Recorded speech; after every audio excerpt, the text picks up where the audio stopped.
Once upon a time, there was a lovely young girl named Cinderella who lived with her ugly, wicked stepmother and 2 wicked, ugly stepsisters. Poor Cinderella was treated like a slave, forced to do all the work, while her wicked, ugly, and lazy stepsisters were pampered and spoiled and enjoyed all the good things in life. Cinderella!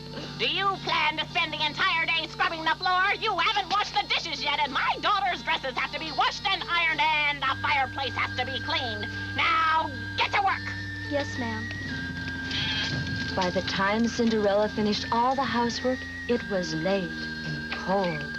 While the others slept in warm feather beds, the only warm place Cinderella could find was in the fireplace, in the burnt-out ashes and cinders.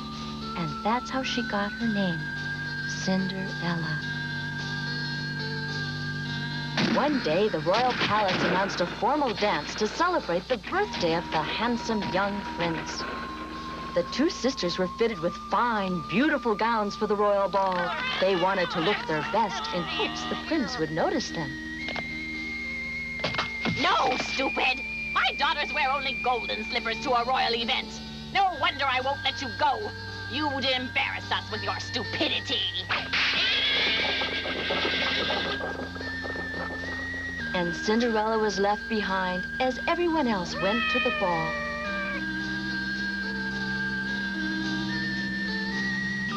All alone in the empty house, Cinderella thought, oh, if only my mother were still alive, she would have taken me to the ball.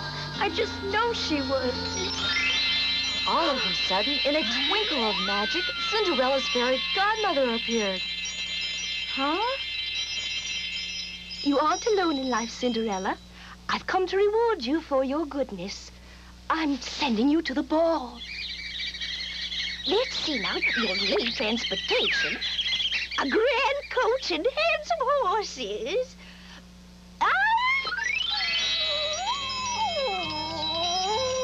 Cinderella watched in wonder as the ordinary pumpkin was turned into a beautiful coach.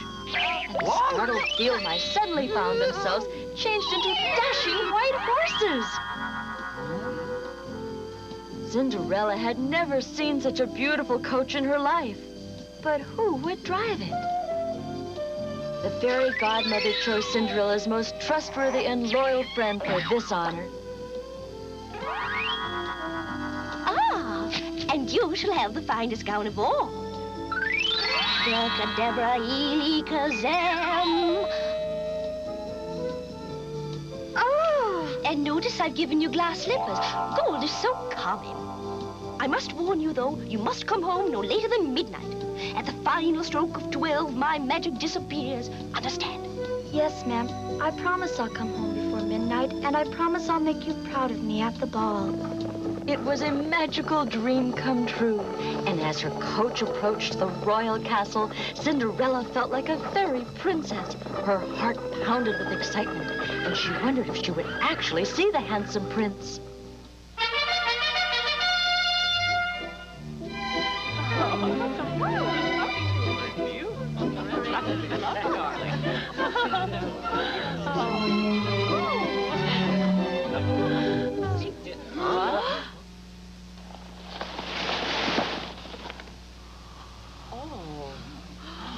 Who's that girl?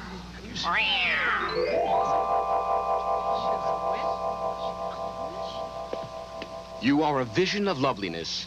Will you please honor me with this dance? Yes.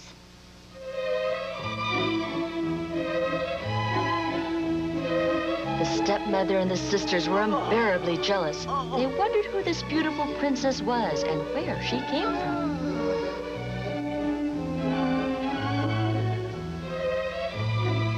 This is the girl of my dreams. I can't believe this is really happening.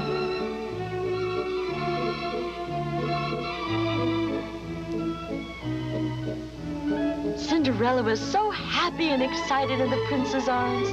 She forgot her promise to her fairy godmother. She completely lost track of the time. Oh, it's midnight. Your Majesty, I wish I could dance with you forever, but I must go. Huh? Princess, wait! I don't even know your name.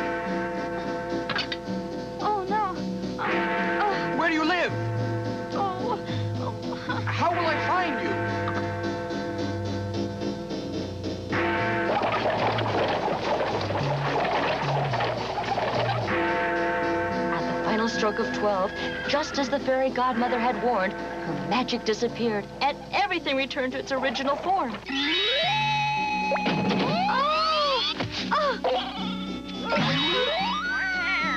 Everything, including Cinderella. Her magical evening had ended. No longer a princess, she could never hope to see her prince again. And the glass slipper was all the prince had to remind him of the love of his life. His heart felt empty. I must find her. I must. I will never know another happy day until I make her my wife. Forever. But how could he possibly find her? He didn't even know her name, and no one knew anything about her or where she might be found. That's it. That's how I'll find her. The prince sent his men to search the kingdom for the girl whose foot would fit into the glass slipper. And when that girl was found, he promised he would marry her and she would be the princess of the land. Naturally, the sisters hoped they could make the slipper fit, and the prince would have to keep his promise. The elder sister was the first to try the slipper on, but her foot was much too small. Shoot! The younger sister's foot was much too big.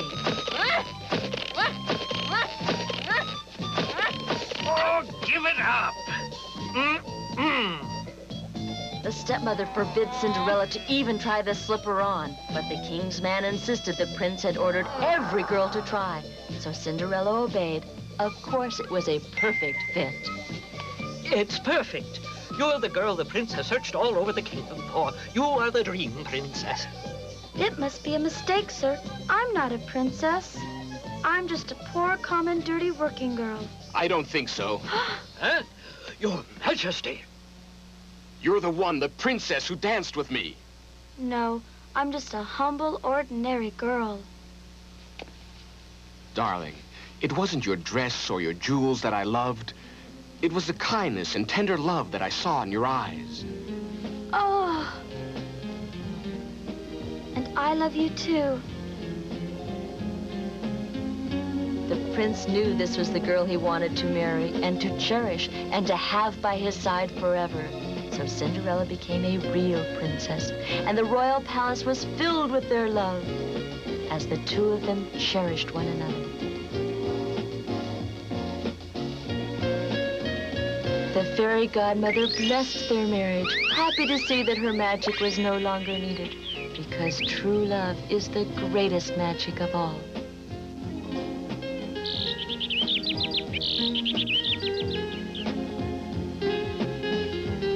The story of Cinderella teaches us that if your heart is filled with kindness and love, all of your fondest dreams can be made to come true. If you have your true love by your side, nothing else is very important. You don't have to be a prince and a princess. Your love can be your palace, and you, like Cinderella, can live happily ever after.